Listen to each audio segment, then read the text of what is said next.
Bonjour à tous, j'espère que vous allez bien. On se retrouve pour notre histoire pour Shabbat. On a le Mégalé à Moukot, qui était à l'époque le rabbin de Cracovie pendant une certaine période, et il décida un jour, sans donner la raison, pour laquelle il voulait partir de la ville. Tous les fidèles commencent à s'inquiéter, ils essayent de le retenir, ils n'y arrivent pas, rien à faire. Il va quitter la ville, ils appellent les hommes les plus influents, les plus riches, les plus grands rabbinis pour le faire rester, mais rien à faire. Alors, faute de moyens, il décide de préparer un repas pour son départ, un festin. Et arrivé au jour du festin, le mégalé à Moukot, il arrive et il dit finalement je reste. Tout le monde est consterné. Comment ça se fait? Vous voulez partir pour une raison confidentielle et là, d'un coup, il nous annonce qu'il reste. Il dit oui, je vais vous expliquer pourquoi. Je ne peux pas vous dire pourquoi je voulais partir, mais je vais vous dire pourquoi je reste. Et il y a quelques jours, j'étais juge au Beddin, au tribunal, et je me suis retrouvé devant une situation qui m'a prouvé la valeur des Juifs de Cracovie, et c'est ça qui m'a donné envie de rester. Dit, il y a un pauvre et un riche qui sont venus au Beddin devant moi, et le riche qui avait assigné en justice le pauvre me racontait une histoire.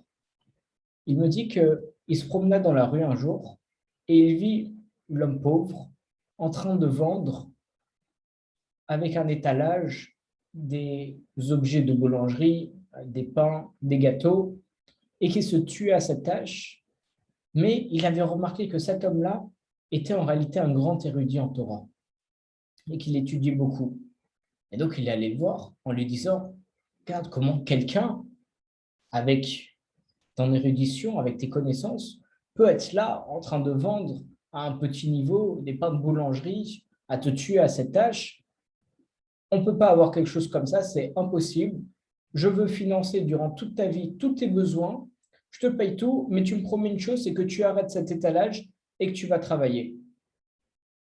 Tu vas étudier la Torah. Il dit d'accord. Il commence à subvenir à ses besoins et le lendemain, il revoit cet avraire dehors avec son étalage en train de revendre ses pains. Donc là, il lui dit, mais qu'est-ce que tu fais? Je te paye, on avait un deal, que tu travailles plus et que tu vas étudier toute la journée et moi, en échange, je te paye ta subsistance. Il dit, bon, d'accord. Il repart. Le lendemain, il revient encore une fois à son étalage. Et là, le riche l'assigne au Beddin en lui disant, je vais t'assigner au Beddin parce que tu ne respectes pas notre deal. Il dit, non, moi, je vais annuler notre accord, je suis pas content de ça. Donc, il l'a emmené au Beddin en disant on ne peut pas annuler unilatéralement un accord. Ça veut dire il faut que les deux parties soient consentantes. Il n'y a pas une seule partie qui peut tout annuler. Il dit et il ne respecte pas. Il ne respecte pas le marché qu'on a fait. Donc le juge se retourne vers l'avraire et il lui demande comment ça se fait que quelqu'un qui te propose que tu puisses étudier toute ta vie, qui va subvenir à tes besoins, vous faites un deal et toi tu ne le respectes pas alors que c'est une occasion en or. Je dis non, parce que tous les matins, je me réveille à l'aube avec ma femme. On sait que notre journée, elle va dépendre d'Akadosh Baruch Hu. On commence à pétrir la pâte, on sait que c'est Akadosh Baruch Hu qui va la faire monter ou non. On va la faire cuire, on sait que c'est Akadosh Baruch Hu qui va décider si le pain va être bon ou pas. Et une fois qu'on met sur l'étalage, on sait que c'est Akadosh Baruch Hu qui va nous faire vendre le pain ou pas vendre le pain, qui va nous emmener les clients ou pas nous les emmener. Et on est extrêmement rapproché de Dieu. Mais une fois que le riche est venu me voir et que je suis rentré à la maison la première fois en me disant j'ai plus besoin de travailler et subvenir à tous mes besoins, alors j'ai eu ce sentiment que notre salaire était assuré et que on commence à se détacher d'Akadosh Baruch Hu. Parce que maintenant, je ne me soucie plus pour ma parnassa et donc j'ai plus à demander tous les matins et j'ai plus à être avec ma femme tous les matins pour demander à Kadosh Baruch Hu de m'envoyer la parnassa. Et c'est pour ça que j'ai préféré arrêter pour retourner à ma condition précédente, mais au moins être proche de Dieu et pas me reposer sur mes lauriers. Et c'est par cette histoire que le Mégalé à Moukot il a décidé de ne pas quitter la ville parce qu'il veut vivre parmi de telles personnes. D'ailleurs, on voit dans les Pirkei Avot, on dit toujours se rapprocher des Chachamim, des Rabbanim, parce qu'ils donnent une influence. Il faut rester près des groupes, des bonnes personnes pour essayer de nous élever. D'ailleurs, il y a une histoire qu'on avait déjà rapportée du Rav Biderman, où c'était durant la Seconde Guerre mondiale, c'était en Russie, c'est que les Juifs se faisaient persécuter. Il y avait quand même certaines personnes qui se cachaient dans des caves. C'était des petits groupes, une dizaine de personnes maximum, pour pouvoir étudier et faire perdurer la Torah, mais vraiment en cachette, et risquer leur vie à chaque fois. Et dans un des groupes, dans une cave, il y avait un homme qui était là, qui était toujours assis, un homme un peu âgé, et qui ne savait ni lire ni écrire, il ne comprenait rien à la Gemara, il ne savait pas la traduire ni quoi que ce soit, mais il était toujours là. Alors un jour, le petit comité qui était là-bas est allé voir en lui disant, écoutez, monsieur, vous êtes là, vous ne savez pas étudier, vous ne pouvez pas étudier, laissez la place à un grand rave qui aimerait venir, qui pourrait continuer à agrandir sa sagesse, parce que ça ne vous apporte rien d'être ici. Il lui dit non, je vais vous raconter une histoire. Un jour, je me trouvais dans un café et dans la table à côté de moi, il y avait deux brigands qui étaient en train de conspirer contre l'État. Et à un moment, la police débarqua dans le café, commença à les attraper, à les ruer de coups pour les amener en prison et ils commencèrent à me taper aussi. Et j'arrêtais pas de crier, mais non, j'ai rien à voir avec eux. Et ils m'ont dit, si, tu es à côté d'eux, c'est que forcément tu es avec eux, tu vas venir avec nous et on continue de te frapper. Et il dit, c'est à partir de ce moment-là que je me suis rendu compte que lorsqu'on est proche d'un groupe et lorsqu'on est proche de personnes, ces personnes ont une influence sur nous. C'est pour ça que même si je ne sais pas lire, je ne sais pas traduire, mais quoi que ce soit par rapport à l'hébreu, je veux rester dans ce groupe parce qu'en restant près de vous, ça va pouvoir m'élever. Et c'est exactement sur la même idée, sur le même concept que le Mégalé Amoukot, il a décidé de rester à Cracovie pour rester à côté de ces personnes qui ont justement ce lien avec Akadosh Baruch Hu et qui ne veulent jamais le briser. D'ailleurs, on rapporte à propos d'un des chassidim de Rabbi Moshe de Tcherkov qu'un jour, il y avait un duc qui mettait en vente un très grand terrain, une grande forêt, pour une somme misérable. Donc le chassid, il vit ça. Et c'est extraordinaire, c'est une affaire en or, c'est une seule fois dans une vie qu'on a ça. Je vais en faire l'acquisition. Il commence les démarches et pendant les démarches, à un moment, comme à l'accoutumée, il décide de voyager chez son Rav à Tchertkov. Et une fois qu'il arrive chez lui, il lui remet ce qu'on appelle un gvitel. C'est un petit mot avec des demandes qu'on fait au Rav. Et une fois que le Rav l'a béni, il lui dit, d'ailleurs, Rav, je suis très content et je vais vous l'annoncer, je vais acheter un grand terrain de forêt, je vais devenir riche grâce à ça. Ça va être extraordinaire, c'est pour une petite somme, même si c'est conséquent quand même, mais par rapport à ce que ça vaut, c'est pas grand-chose. Et le Rav, il regarde, il lui dit, n'achète pas cette forêt.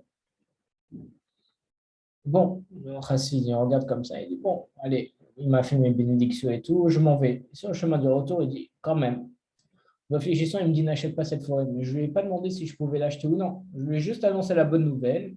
Et bon, lui, il m'a dit, ne l'achète pas. Mais je ne lui ai pas posé de question, donc je ne suis pas obligé de suivre cet avis. Donc en rentrant chez lui, il décide quand même de l'acheter.